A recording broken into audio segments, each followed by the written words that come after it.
2005 Mazda Protege. We need to remove the intake plenum to access the 3 spark plugs in the rear. Spark plug change.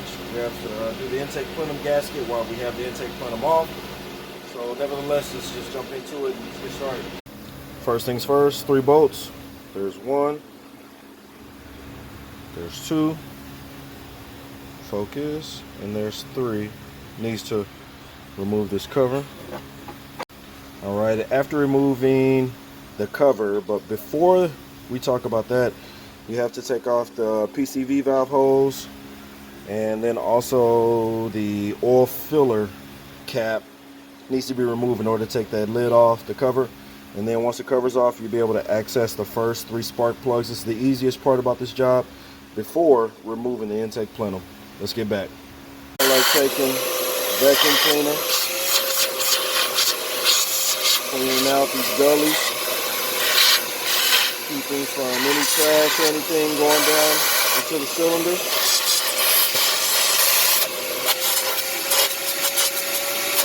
When removing those spark plugs. And I'll also use this as well around the intake plenum once we have that removed, so nothing goes down into the intake ports. So now we can remove these front 3 spark plugs, replace those, replace the coils, put those back, and we're golden.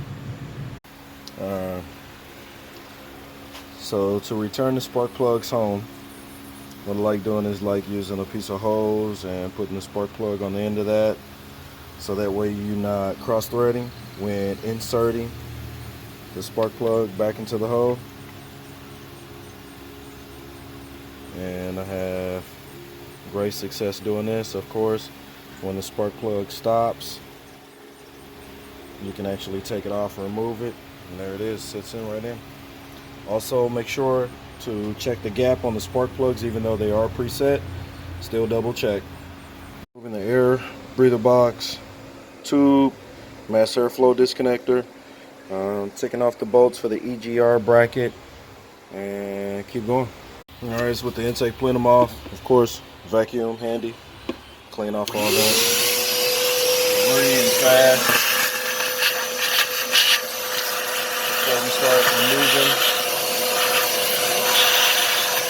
We don't want anything to fall inside of this intake tube.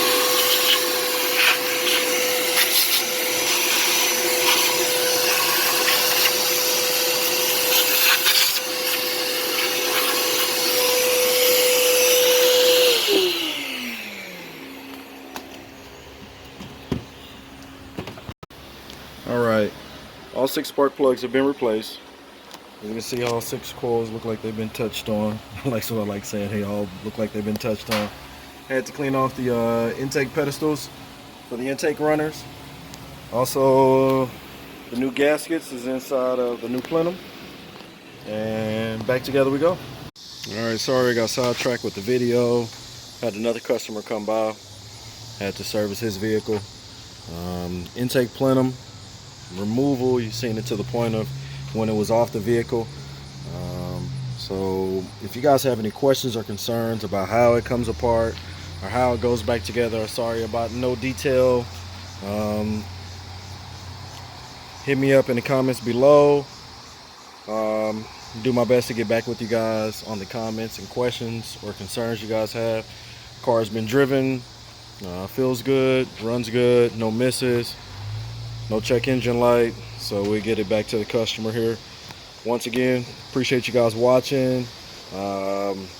Please, tune in, subscribe, like, share, do all that good stuff. Like I say, like below, share the video, subscribe, and once again, Voodoo, we out.